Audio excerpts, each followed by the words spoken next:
우리 오늘 로마서 1장 8절 말씀부터 17절 말씀까지 제가 읽어드리도록 하겠습니다.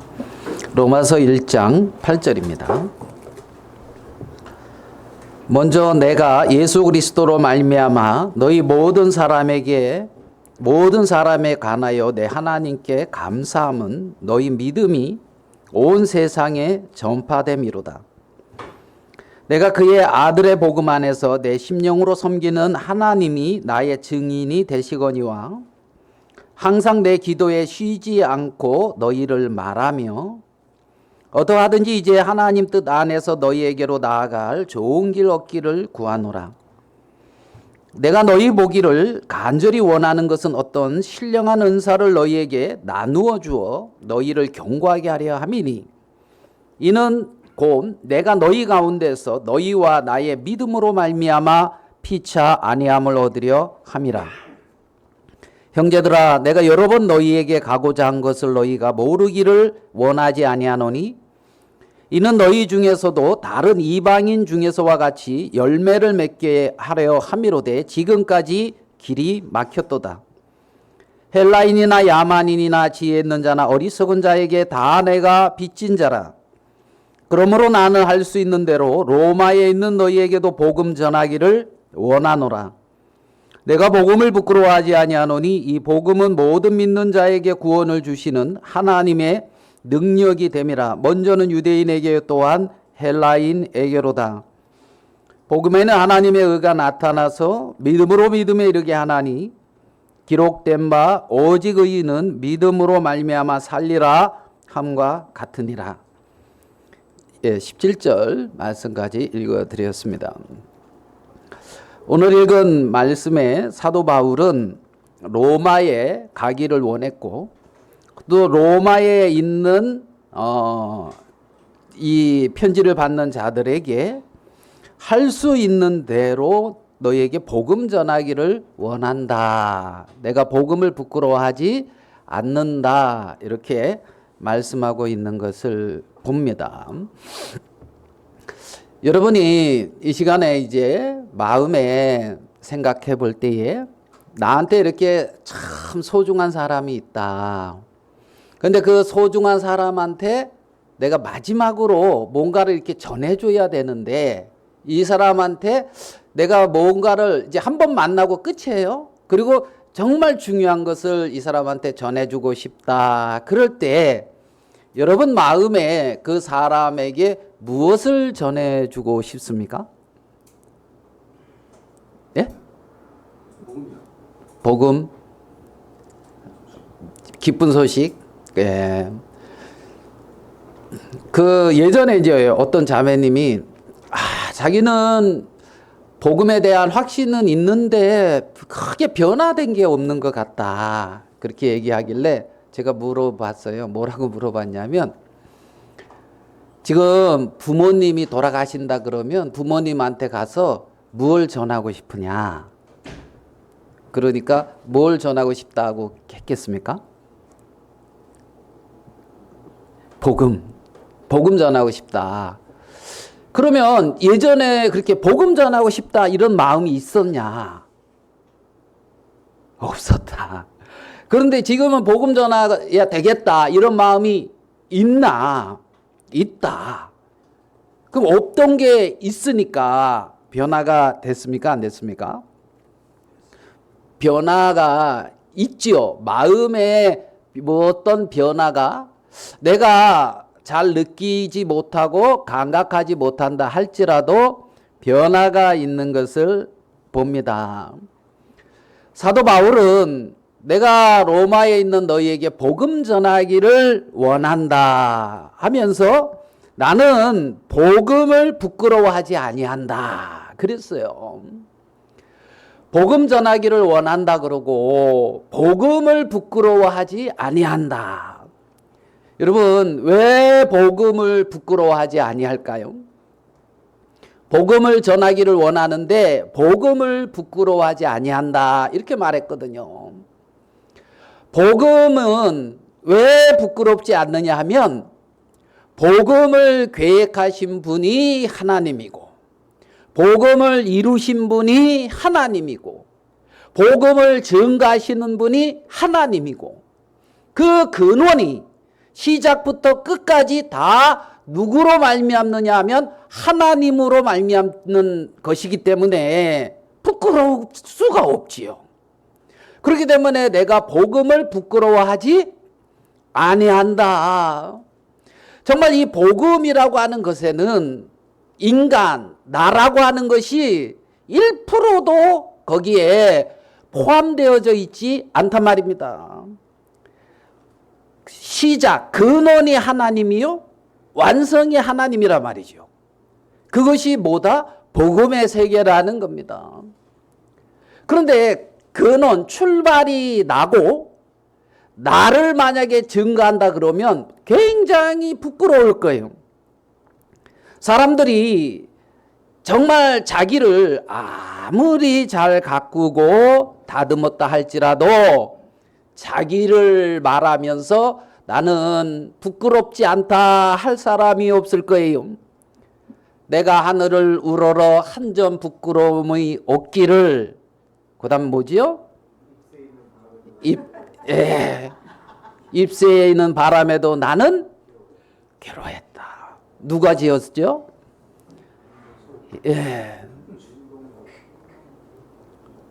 그러니까 얼마나 나름 하늘을 우러러 부끄러움이 없도록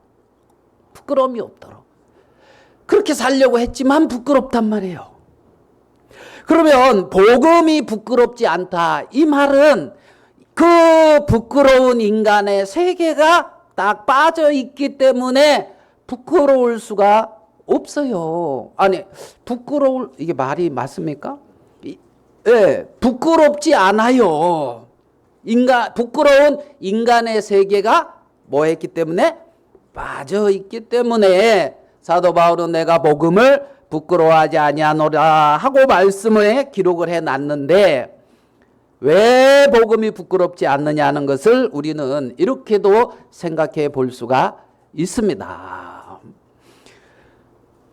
여기서 사도 바울은 로마에 있는 그러한 성도들에게 편지를 한다고 얘기가 되어 있죠. 자, 한번 살펴보도록 하겠습니다. 이 편지를 받는 사람이 누구냐면 자, 6절로 가서 보겠습니다. 6절. 사도 바울이 편지를 쓰는데 편지를 쓰는 이 받는 사람들이 누구냐면 6절에 너희도 그들 중에서 예수 그리스도의 것으로 부르심을 받은 자녀라. 그러니까 편지를 받는 사람들이 누구냐면 예수 그리스도의 것으로 부르심을 입은 자들이다. 그러니까 예수 그리스도의 것으로 부르심을 입은 자들에게 내가 너희에게 복음 전하기를 원한다. 이랬단 말이에요. 그리고 7절에서는 뭐라 그러냐면 로마에서 하나님의 사랑하심을 받고 성도로 부르심을 받은 모든 자에게. 그러니까 예수 그리스도의 것으로 부르심을 입은 자들이요 로마에서 하나님의 사랑을 받고 성도로 부르심을 받은 모든 자라는 거예요. 그러니까 이 편지를 받는 사람들이 로마에 있으면서 하나님의 사랑을 받은 사람이고 성도로 부르심을 받은 자란 말이에요. 그들에게 바울은 복음 전하기 원한다 이렇게 말씀하고 있는 거예요. 성도들에게. 아니 왜 우리가 복음을 알고 있는데 뭘 복음을 또 전해? 이럴 수도 있죠. 어느 모임은 그 수양회를 이렇게 하면 있잖아요. 수양회 가면 주구장창 복음 전한대요. 근데 뭐 내용도 바뀌는 게 아니고 그 내용을 계속 전하는데 그 모임에 이렇게 참석해가지고 그 말씀을 2시간이나 이렇게 되는 것을 그렇게 기쁨으로 듣는데요. 이해가 됩니까? 우리는 잘 이해가 안 되죠. 이해가 안 되죠. 그리고 뭐 전도 집회 한다 그러면 모이면 전도 집회 때도 늘 저 말씀 다음에 뭐 나오고 뭐 나오고 이런 거 거의 예상할 수 있는 똑같은 어떤 그러한 그 파노라마 프로그램 막 이렇게 아주 쭉 진행되는데 그것을 그렇게 참석한다는 거예요. 기쁨으로. 그거는 참 존경스러워요. 그래 여기 보면 하나님의 예수 그리스도의 것으로 부름을 받은 자, 로마에서 하나님의 사랑을 받고 성도로 부르심을 받은 모든 자. 계속 이어갑니다. 8절로 봐요. 먼저 내가 예수 그리스도로 말미암아 너희 모든 사람에 관하여 내가 하나님께 감사함은 너희 믿음이 온 세상에 어떻게 됐냐면 전파됨이라. 그러니까 너희 믿음이 온 세상에 전파됐다. 그러니까 로마에 그렇게 하나님의 사랑을 입은 자들, 하나님의 것으로 부르심을 받은 자들, 그들 안에 있는 그 믿음이 온 세상에 전파됐다는 거예요. 9절로 가겠습니다. 내가 그의 아들의 복음 안에서 내 심령으로 섬기는 하나님이 나의 증인이 되시거니와 항상 내 기도에 쉬지 않고 너희를 말하며. 그 너희가 누구냐면 사도 바울이 기도 중에 쉬지 않고 너희를 말하고 있다는 거예요. 사도 바울의 기도 속에 계속 언급되고 있는 게 누구다? 로마에 있는 하나님의 사랑을 받은 자들이요, 성도요, 그리스도의 것으로 부름을 받은 자요, 그들에게 믿음이 이렇게 임해서 그 믿음이 온 세상에 전파된 자들이요, 그들을 향하여 사도 바울은 항상 내 기도에 쉬지 않고 너희를 말했다 이러죠. 어제 우리 형제님이 서형제님 만나고 왔는데 굉장히 이제 밝고 형제 자매들 만나기를 되게 이제 원하고 사모하고 있대요. 그리고 김성희 형제님이 우리 교회 사정을 서형제님한테 전해주기를 교회가 항상 서형제님을 위해서 기도합니다. 그렇게 전해줬는데 속에서 아멘 이렇게 됩니까? 아니면 뜨끔 이렇습니까? 아멘이죠? 예?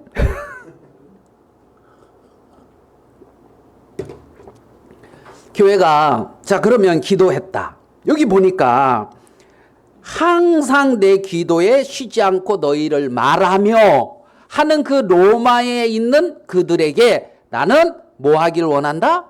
복음 전하기를 원한다. 지금 이렇게 이 말씀들이 이어져 가고 있는 걸 봅니다. 사도 바울은 로마에 있는 그 형제 자매들을 11절 내가 너희 보기를 간절히 원했다. 너희 보기를 어떻게 했다? 간절히 원했다. 만약에 사도 바울이 너희 보기 간절히 원했다. 그러면서 이렇게 누구한테요? 우리 형제님들한테 이렇게 편지를 썼어. 그러면 감격스러워요? 어때요? 감격스럽겠죠? 내가 너희 보기를 간절히 원했다. 제가 예전에 대전에 있었어요. 대전에 있으면서 이 서울에도 한 달에 한 번은 와서 같이 예배를 드렸던 것 같아요. 기억나십니까? 예전에. 근데 제가 이제 대전에서 하는 일이 전국을 막 이렇게 다니는 일을 또 이렇게 해가지고 저 여수 밑에서부터 양주 이제 하여간 그 위에까지 있잖아요. 이렇게 다니는 일을 했어요. 그 어느 날은 의정부 쪽에 가까이 왔거든요. 그러니까 의정부 딱 오니까 어떤 생각나는 형제님들이 있어요. 그래가지고 이제 전화를 했어요. 가도 되겠냐. 그러니까 뭐로 오냐. 이제 이러지 아니하시고 와, 점심 식사 시간 맞춰서 오라 이러시더라고. 그래가지고 이제 그때 제가 가서 식사 대접을 받았거든요. 뭘 먹었어요. 기억은 안 나는데. 이제 대접을 받아서. 그래서 가가지고 처음 이제 그 사무실을 가서 내가 깜짝 놀랐어요. 뭘 놀랐냐면 거기에 의인이 한두 명이 있는 게 아니라 예? 구원받은 하나님의 백성들만 있더라고. 이렇게 보니까 이렇게 해가지고 그래서 거의 뭐 교회네 뭐 이제 이런. 그래가지고 거기서 이제 그 딱 가서 이제 같이 야, 참 형제님들 자매님들 모여서 이렇게 하니까 참 좋겠다. 매일 모여서 아침에 예? 일 시작하기 전에 기도해야 하고 잠시 이렇게 성경 읽고 이제 기도해야 하고 서로 이렇게 딱 교제하고 그렇고 일하고 그러면 얼마나 좋을까 이제 이렇게 생각을 제가 그냥 했어요. 그렇게 하셨는지 안 했는지는 확인은 안 해봤어요.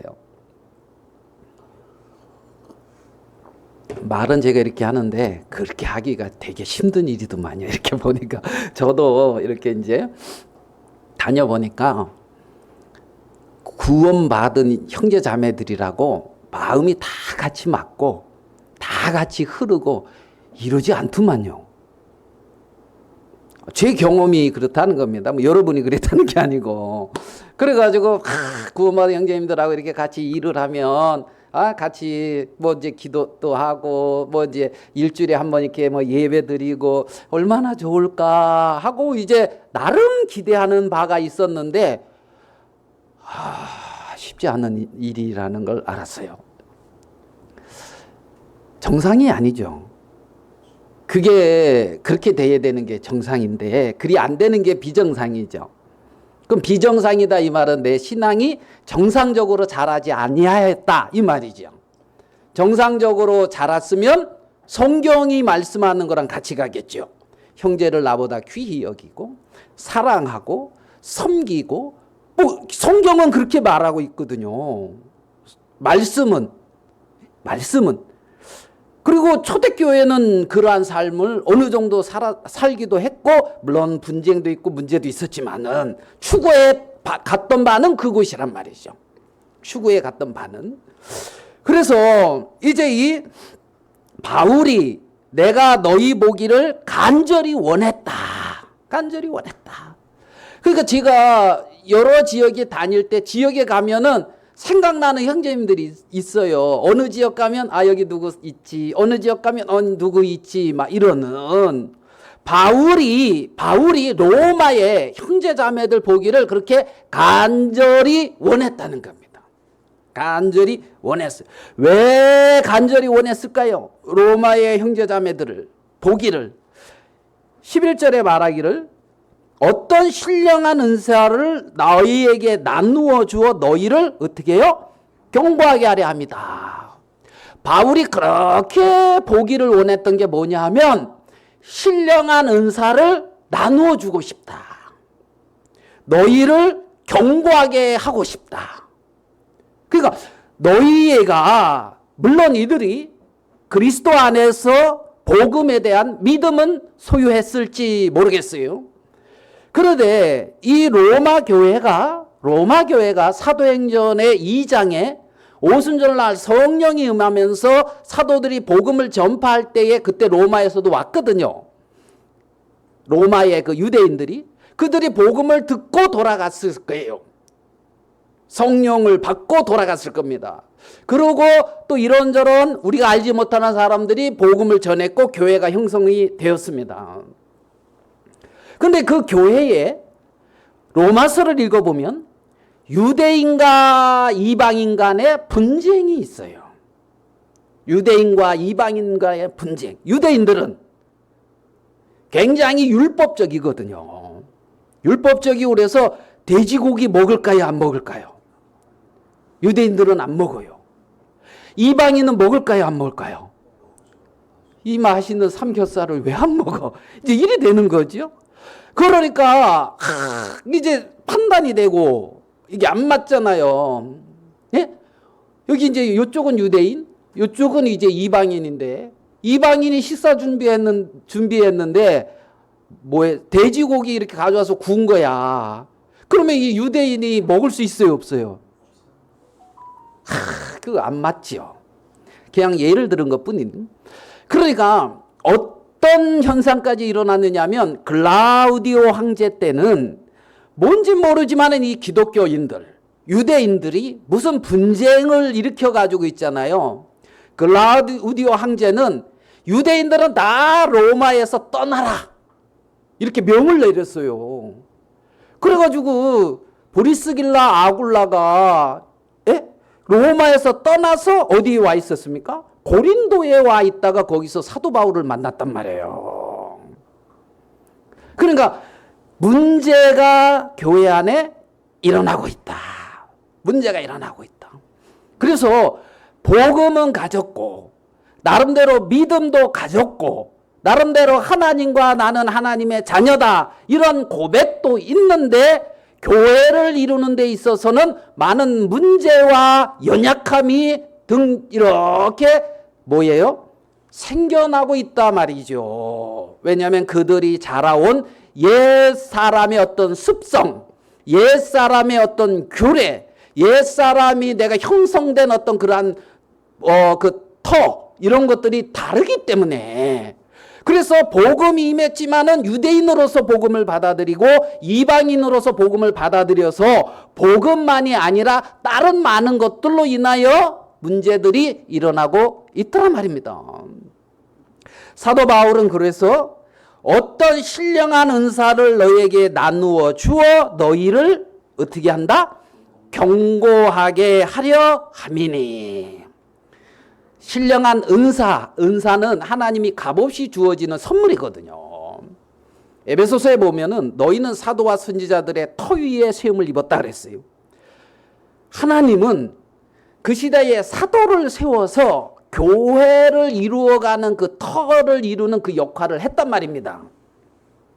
그래서 사도행전 8장에 보면 베드로와 요한이 사마리아에 가서 안수를 하니까 뭐가 임했어요? 성령이 임했죠. 그 전에 빌립이 가서 복음을 전했어요. 그죠? 그러니까 어떤 그러한 사도와 어떤 선지자, 그런 어떤 터 위에 하나님이 교회를 그냥 무질서하게 그렇게 막 세워간 것이 아니라 각 지역에 하나님은 그렇게 질서 있게 교회를 세워갔다는 거지요. 지역마다.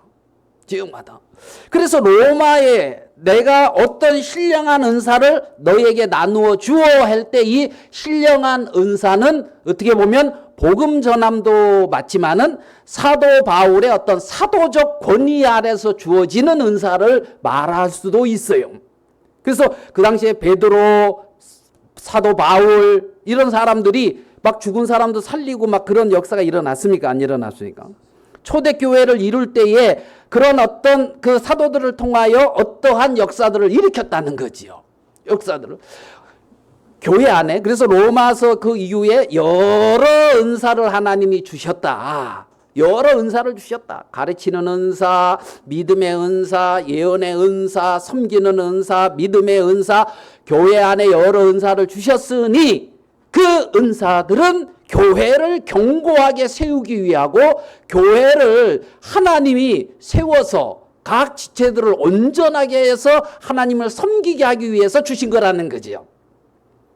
근데 그런 어떤 하나님의 섭리 안에서 이러한 은사들이 아름답게 쓰여져야 되는데 은사를 가진 자들이 교만해져 가지고 그 은사로 자기를 높이고 자기를 세우고 자기가 주인 돼서 판단하고 있으니 문제가 되겠어요, 안 되겠어요? 문제가 일어나고 있단 말입니다.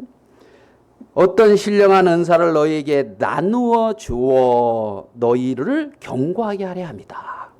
사도 바울이 로마에 있는 형제자매들을 그렇게 보기를 원했던 것은 그들을 그리스도 안에서 경고히 세우기 위해서라는 겁니다. 경고히 세우기 위해서. 그래서 정말 어떤 그 연약한 그 믿음이 그렇잖아요. 연약한 그 믿음이 주님 안에서 견고해지고, 연약한 그 믿음이 주님 안에서 장성해지고 세워져 가고, 그래서 그 교회가 굳건히 세워져 가도록 사도 바울은 나가 로마에 있는 너희들을 그렇게 보기도 원했고 신령한 은사를 너희에게 나누어 주기를 원했다, 이렇게 말씀하고 있는 것을 우리는 봅니다. 12절, 이는 곧 내가 너희 가운데서 너희와 나의 믿음으로 말미암아 피차 뭐를 아니함을 얻으리하입니다. 12절에서는 어떤 형제의 어떤 교제를 이제 말해요.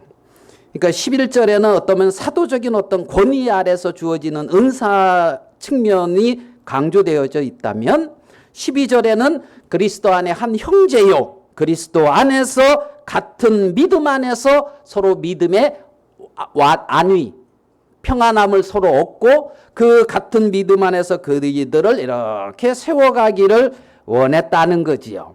그래서 그렇게 보고 싶은 이유는 뭐냐면 피차 안위함을 얻게 하려 합니다. 아멘 됩니까?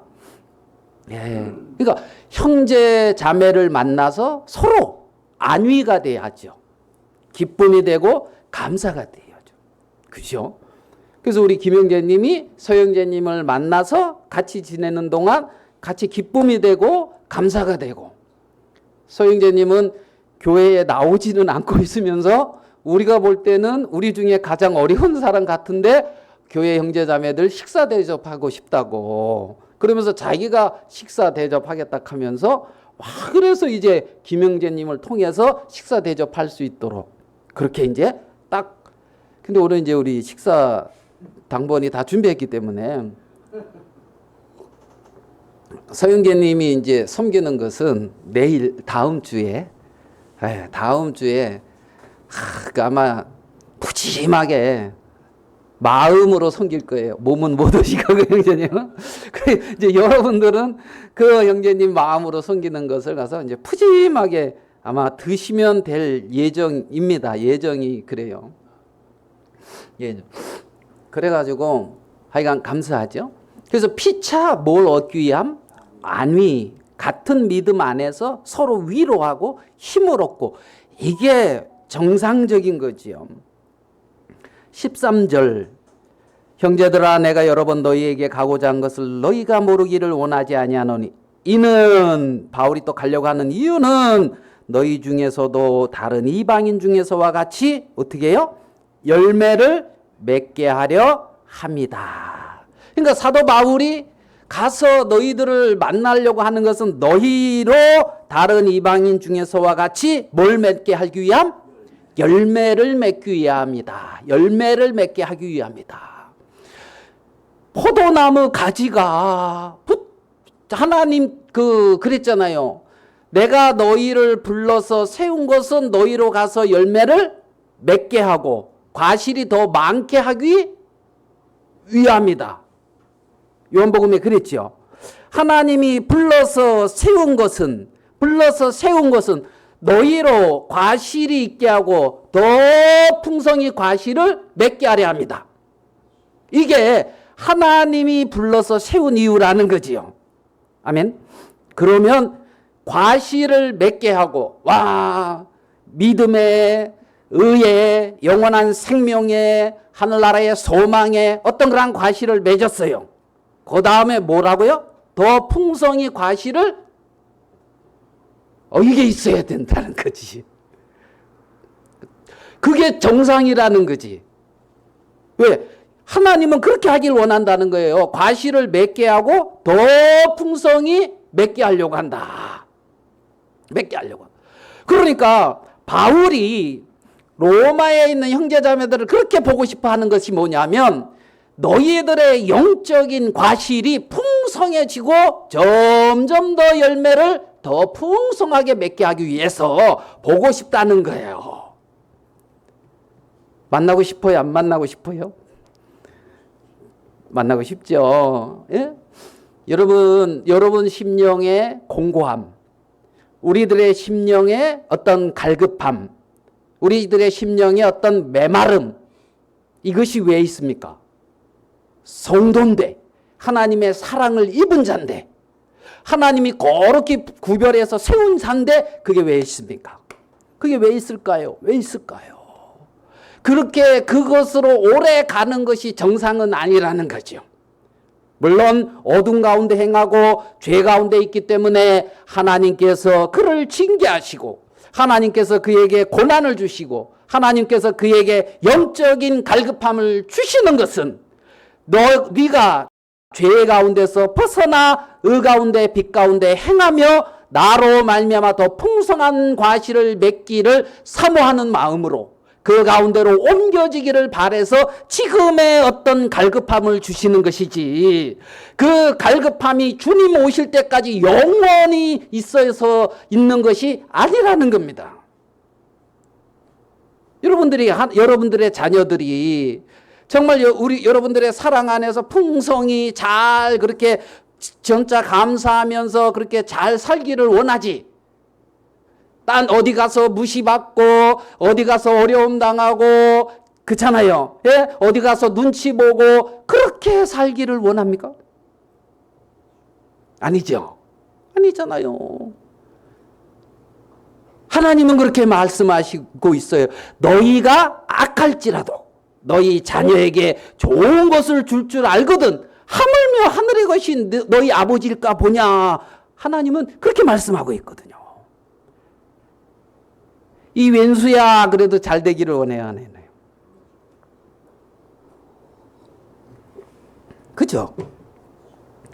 우리 집에도 왼수가 있거든. 이 왼수 덩어리야 그러는. 필요할 때는 아주 잘해요. 뭐 이거 이렇게 해주면 안 될까요? 하면서 이제 지금 우리 아들이 양주 이제 가서 일을 하고 있는데 파주? 파주. 주자 놀림이라 자꾸 헷갈리네. 파주 가서 일을 하는데 거기 가서 일을 하니까 짐이 이렇게 있어서 아버지 한번 태워주시면 안 돼요? 그래서 일요일 날 그것도 야 좋은 방법이 있다. 뭔데? 우리 교회에 파주에서 나오시는 귀한 형제님 계신다. 일요일 날 우리 교회에 와서 예배 드리고 그 형제님과 같이 파주 가면 얼마나 좋겠니? 그렇게 하자. 그러니까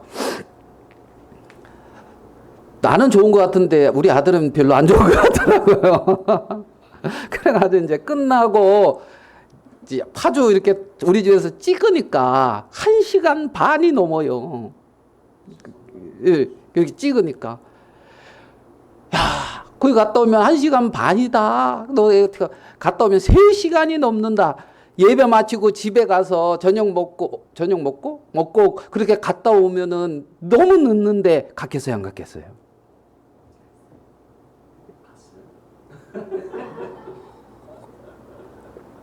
그래도 이제 태워다 줬죠.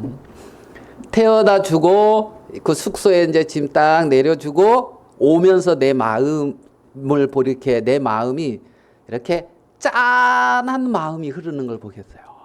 아들을 이곳에 이렇게 딱 떨기고 갈 때의 내 마음 짠하고 아유 그 얘한테 뭐 좀 잘해주고 좀 이렇게 하고 좀 아이고 하나님 하는 어떤 이런 짠한 마음이 제 마음에 있는 걸 보거든요. 이상한 건가요? 그렇죠? 하나님은 열매를 맺게 하려 합니다. 더 풍성히 맺게 하려 합니다. 여러분 중에 마음에 지금 메마름이나 갈급함이나 공고함이 있다면 하나님이 열매 맺기 위해서 허락하는 거예요. 하나님이 더 풍성히 열매를 맺게 하기 위해서 하나님이 주시는 거라고요. 이 로마 교회는 지금 많은 그러한 어떤 올바른 어떤 삶의 모습이 안 나타나고 있거든요.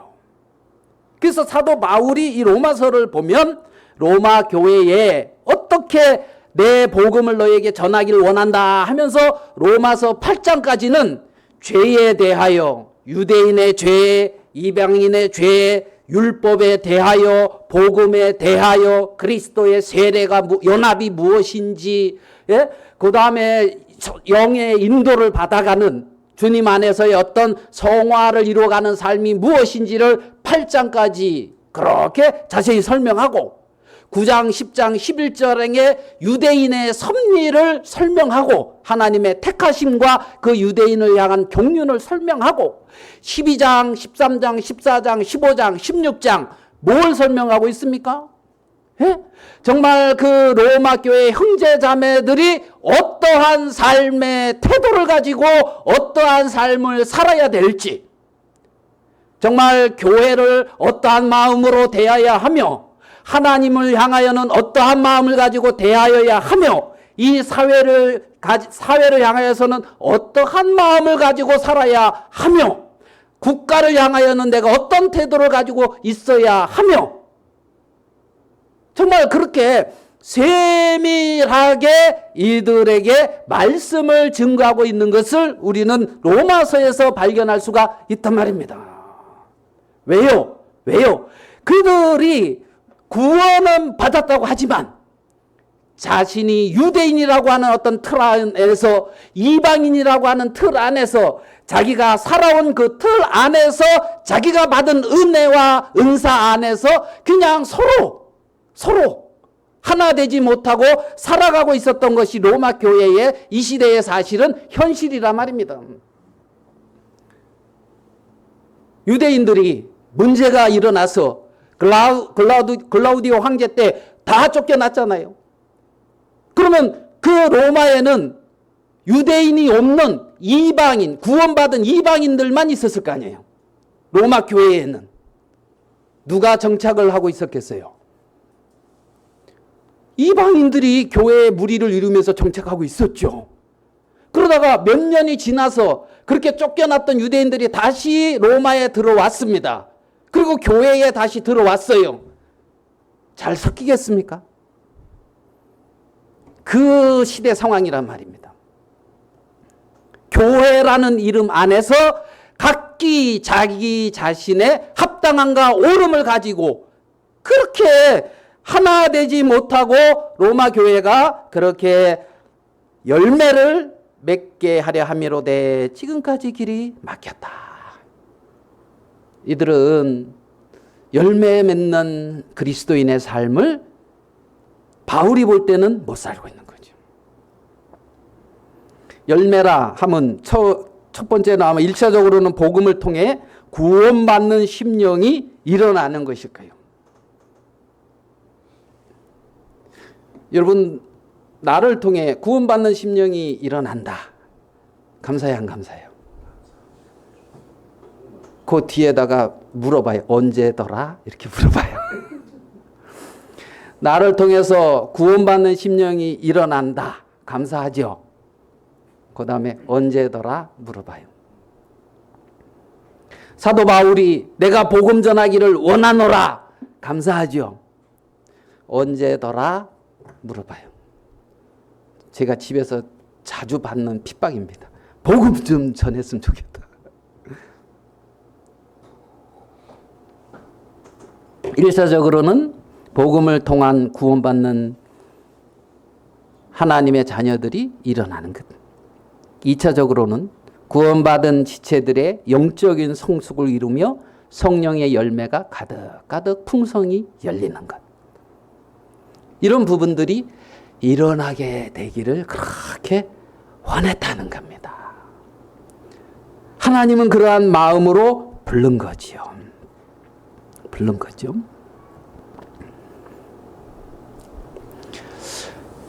우리는 로마서에서 그렇기 때문에 복음의 어떤 교훈도 받을 수가 있고 하나님의 섭리에 대한 교훈도 받을 수가 있으며 그리스도인이 교회 생활과 사회 생활과 국가 생활을 어떻게 해야 되는지 교훈도 받을 수가 있는 것입니다.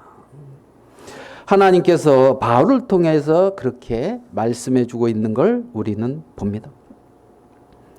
저는 개인적으로 복음의 은혜 로마서에서 얼마 전에도 어떤 목사님 만나서 이렇게 같이 교제를 나누는 시간을 가졌는데 그 목사님이 그 말 그렇게 묻더라고요. 구원의 확신을 가지게 되는 말씀이 있었느냐 내 마음에. 근데 저는 막 이걸로 이런 건 없었고 정리가 그냥 됐어요. 정리가. 그게 로마서 5장 19절이거든요. 한번 보실까요? 로마서 5장 19절.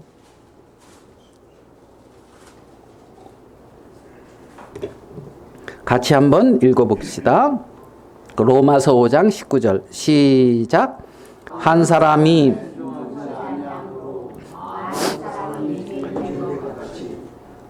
사람이 순종하심으로 많은 사람이 의인이 되리라.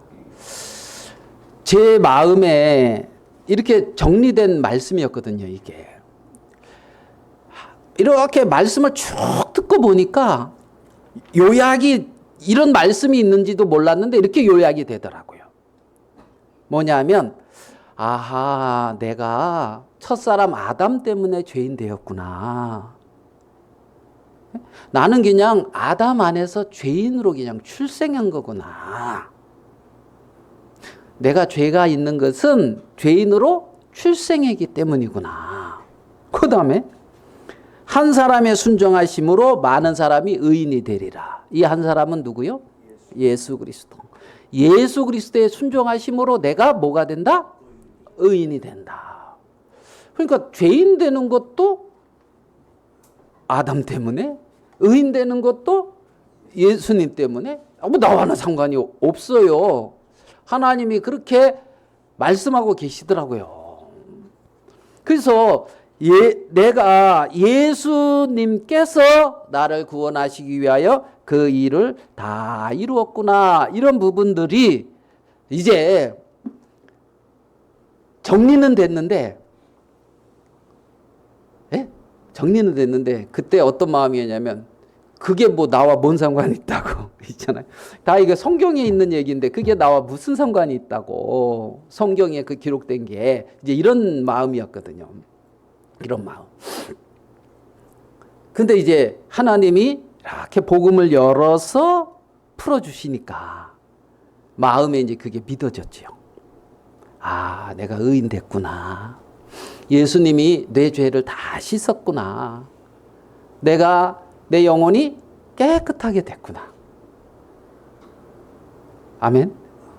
그런 경험들 다 있습니까? 예수님의 피가 내 죄를 다 씻었구나. 다 씻었구나. 야, 내가 죄가 없네. 그때 그 마음이 들었어요. 우리가 그 예전에 그 캠프 수양회 할 때에 그 이만한 저거 카페트 있죠. 카페트 딱 깔고 거기서 잤잖아요. 그 카페트에 몇 명 자요? 4명. 최대 4명. 3명이면 아주 널널하고 4명 자잖아요. 카페트에. 그런데 우리가 이제 그때 4명이 갔거든요. 춘천교회에서 4명이 갔어요. 그래서 탁 이제 나를 이쪽에 맨 끝에 이렇게 나는 자고 그 다음에 이렇게 3명이 쭈루루 자는데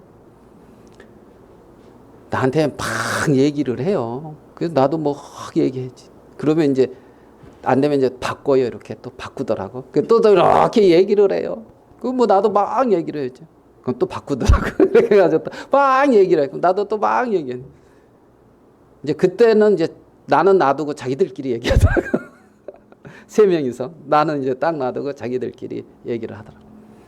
그때 제 마음에 너도 이제 알았잖아. 다 뭐 보니까 뭐 다 성경에 있는 얘기고 예수님이 죄 다 씻어서 이제 의롭다는 얘기인데 너도 그러면 그냥 그렇다고 해. 인정해. 구원 받았다 하고 구원 받았어 하면서 본인이 다 받았네. 그러니까 너도 받았다고 해. 그래 이제 너도 이제 죄 다 씻어서 의롭다고 해.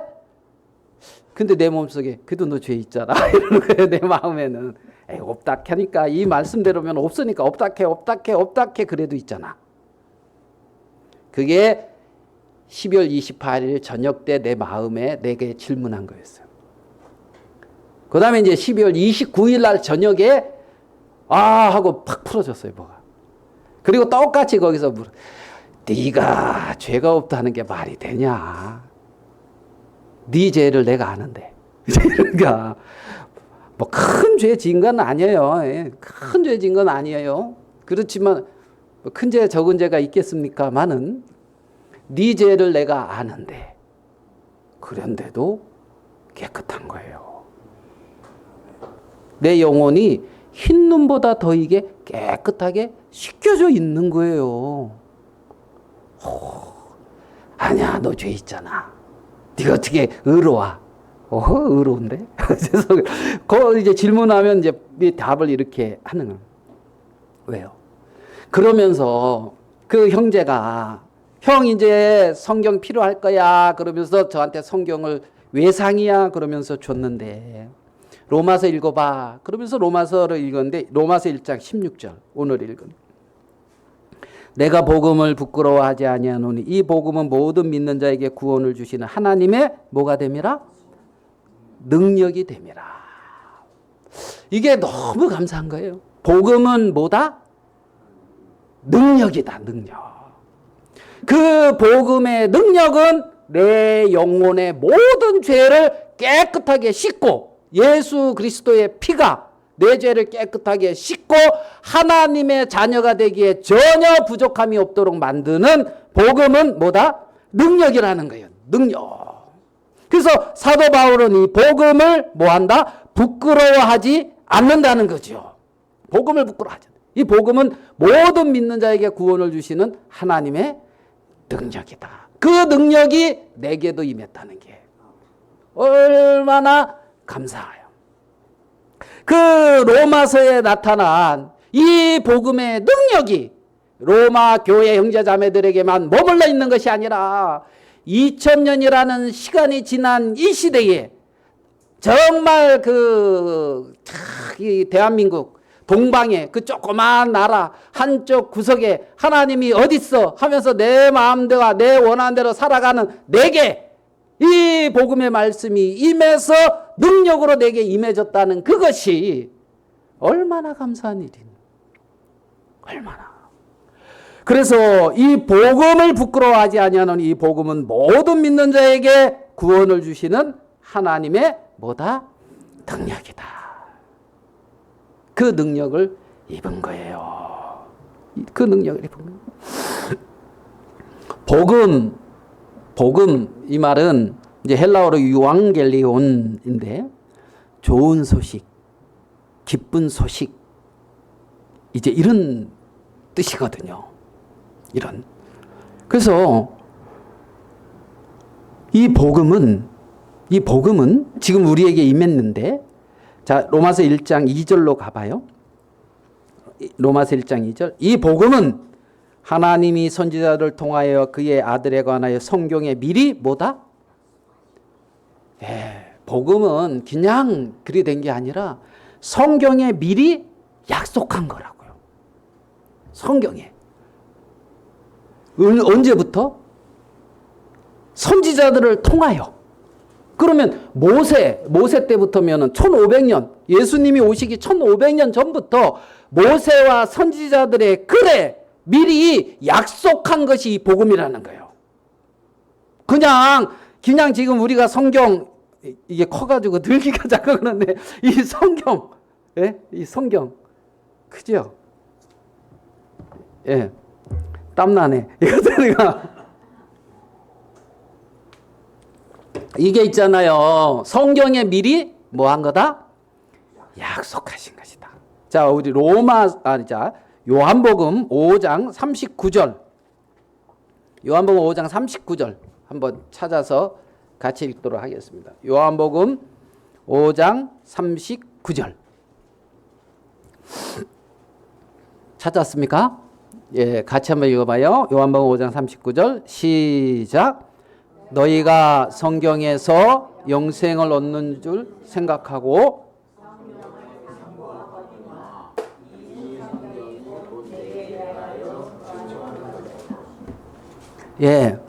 성경에서 뭘 얻는다고?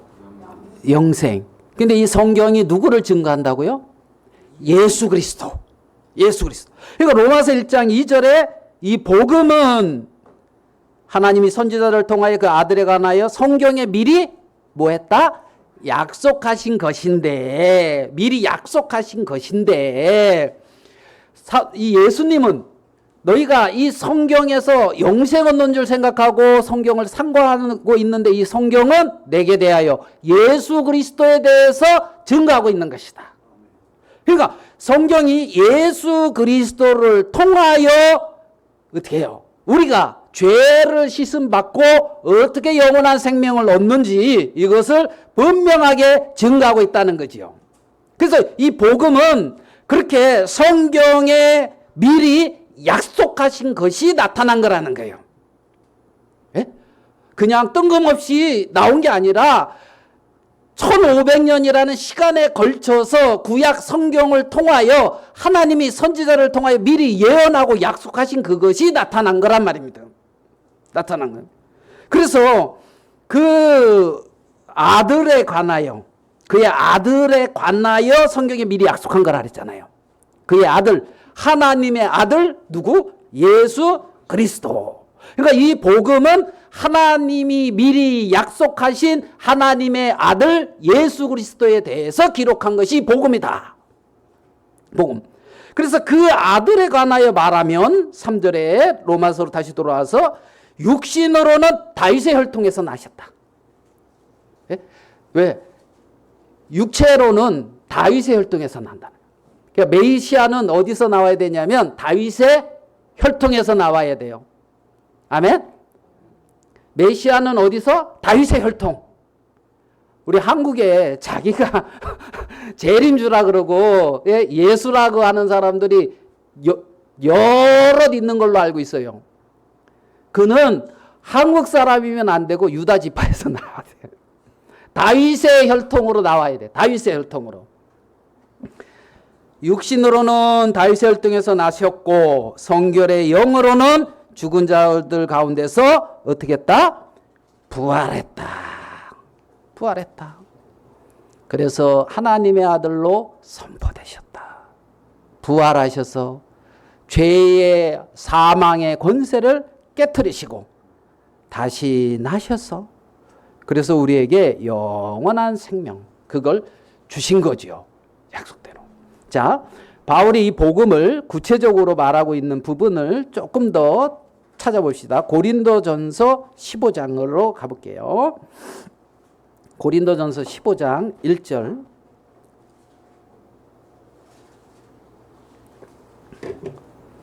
형제들아 내가 너희에게 전한 복음을 너희에게 알게 하노니 이는 너희가 받은 것이요 또 그 가운데 선 것이라. 여기 보면 형제들아 내가 너희에게 전한 뭐를? 복음을 너희에게 알게 한다. 너희가 받은 것이고 그 가운데 선 것이다. 너희가 만일 내가 전한 그 말을 굳게 지키고 헛되이 믿지 아니하였으면 그로 말미암아 구원을 받으리라. 내가 받은 것을 먼저 너희에게 전하였노니 전한 게 뭡니까? 이는 15장 3절 성경대로 그리스도께서 우리 죄를 위하여 뭐하고? 네, 성경대로 미리 약속하신 대로 선지자들을 통하여 그 아들에 관하여 성경에 미리 약속하신 대로 성경대로 그리스도께서 누구를 위하여 죽었다고요? 누구 죄? 우리 죄. 우리 죄. 우리 죄 속에는 내 죄 들어가요? 안 들어가요? 들어가지요. 우리 여기 다 들어가잖아요. 우리 죄를 위하여 죽으시고 아멘. 장사 지낸 바 되셨다가 성경대로 사흘 만에 다시 살아나사. 그러니까 우리 죄를 위하여 죽으시고 다윗의 혈통으로 나셔서 그죠? 그 다음에 죽은 자 가운데서 다시 살아나셔서 성결의 영으로는 부활하사 능력으로 하나님의 아들 예수 그리스도가 이렇게 선포되셨는데 자, 제가 쭉 읽어볼게요. 장사 지낸 바 되셨다가 성경대로 사흘 만에 다시 살아나사 게바에게 보이시고 후에 12 제자에게와 그 후에 500의 형제에게 일시에 보이셨나니 그 중에 지금까지 대다수는 살아있고 어떤 사람은 잠들었으며 그 후에 야고보에게 보이셨으며 그 후에 모든 사도에게와 맨 나중에 만삭되지 못하여 난 자 같은 내게도 보이셨느니라. 내게도 뭐 했다고요? 보이셨다. 야, 얼마나 감사해요. 사도 바울이 나의 복음을 하면서 전할 수 있는 건 뭐냐면 내게도 보이셨기 때문이에요. 부활하신 그리스도가 내게도 보였다고요. 내게도 보였다고요. 여러분, 사도 바울의 이 보였다 이 말이 뭐냐면 있잖아요. 자, 계시한다 이런 의미도 돼요. 계시한다. 내가 한번 찾아볼게요. 보였다, 보였다.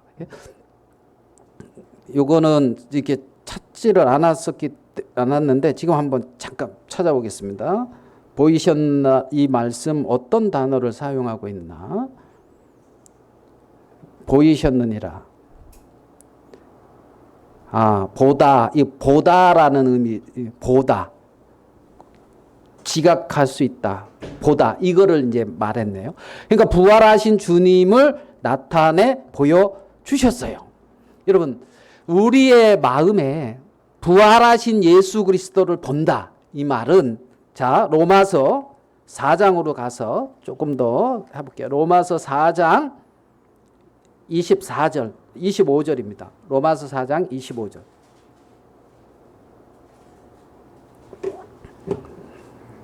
이것도 같이 한번 읽어봅시다. 로마서 4장 25절. 찾으셨죠? 같이 읽겠습니다. 시작. 예수는 우리가 범죄한 것 때문에 내어줌이 되고 또한 우리를 의롭다 하시기 위하여 살아나셨느니라. 예수님이 부활했다, 살아나셨다 이 말은 네가 의롭다 하는 증거라는 거예요. 의롭다 하심을 위하여 살아나셨다. 그래서 사도 바울에게 너는 내가 너의 죄를 다 씻었고 너는 의로와 이 증거로 부활하신 그리스도가 사도 바울에게 나타나 보이셨다는 겁니다. 아멘 되십니까? 그렇게 나타나 보이셨고 지금은 성경 66권을 이루어서 우리에게 하나님이 주셨단 말이에요. 아멘 되시죠? 그러면 우리는 지금 바울에게 다메섹 로상에서 예수님이 나타나 보여준 것처럼 부활하신 주님을 딱 보인 것처럼 내게도 보여주세요 이렇게 나타나는 것이 아니라 이 성경을 통하여 우리에게 보여주고 있다고요. 그래서 믿음은 들음에서 나고 들음은 그리스도의 말씀으로 말미암는다. 그러니까 여러분들 우리가 믿음을 가지려면 그리스도의 말씀을 기초로 해야 되는 것이지 그리스도의 말씀 말고 다른 말씀으로 말미암아 내게 오는 기쁜 감정, 말씀으로 말미암아 내게 오는 감동, 말씀으로 말미암아 내게 미쳐지는 어떤 육체적인 어떤 그러한 그런 것들을 기준으로 삼아서 되는 것이 아니란 말이에요. 뭐가 기준이다? 말씀이 기준이다. 말씀의 토위에. 말씀의 토위. 그래서 그렇게 예수님이 우리를 구원하고 다 이룬 것을 우리는 볼 수가 있습니다. 본문으로 돌아와서 몇 절 좀 보고 마칠게요. 시간이 많이 됐네요. 15절, 1장 15절, 14절. 헬라인이나 야만인이나 지혜 있는 자나 어리석은 자에게 다 내가 빚진 자라. 사도 바울은 빚진 자의 마음을 가지고 있습니다. 그러므로 할 수 있는 대로 나는 로마에 있는 너희에게도 복음 전하기를 원한다. 빚진 자다. 우리가 빚진 자로 돼. 로마서 8장에서는 그러죠. 우리가 빚진 자로 돼.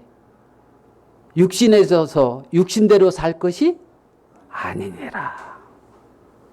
무슨 자로 돼? 빚진 자로 돼. 복음의 빚을 진 자. 사랑의 빚을 진 자.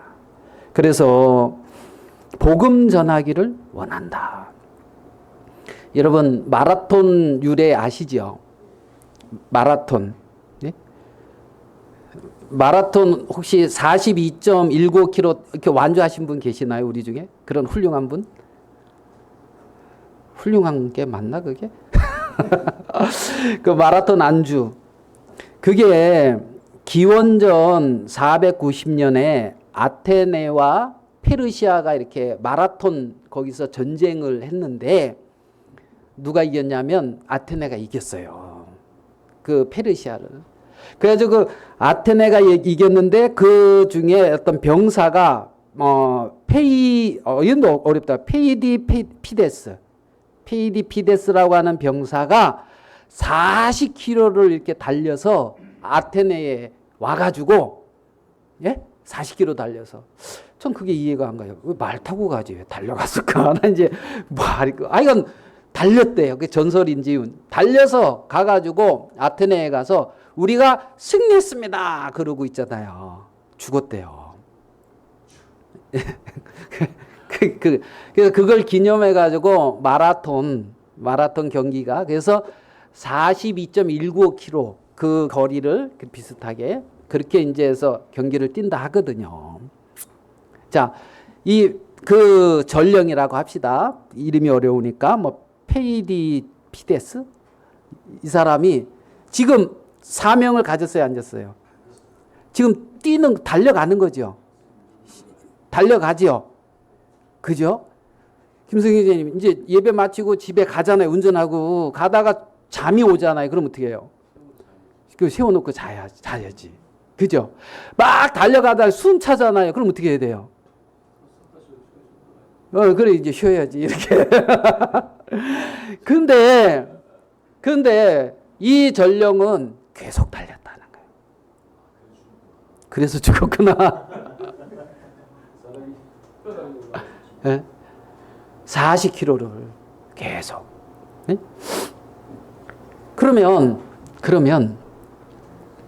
제가 생각을 해봤어요.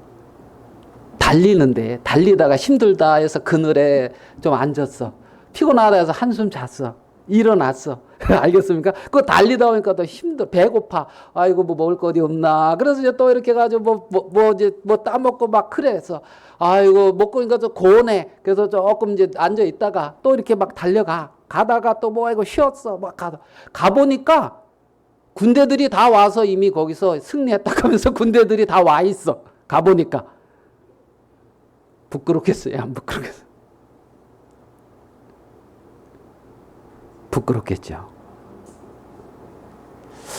야, 우리가 그러한 삶을 살지 않나. 네? 육신에 져서 육신대로. 그죠?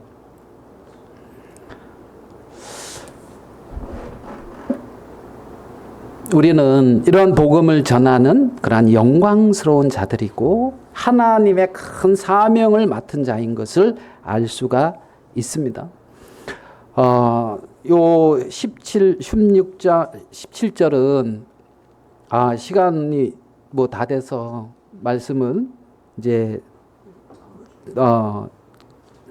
제가 이렇게 텍스트로 이렇게 올려드렸으니까 거기서 읽어보시면서 묵상하시고 그래서 말씀은 그렇게 이 뒷부분은 그렇게 정리를 해보셨으면 좋겠습니다.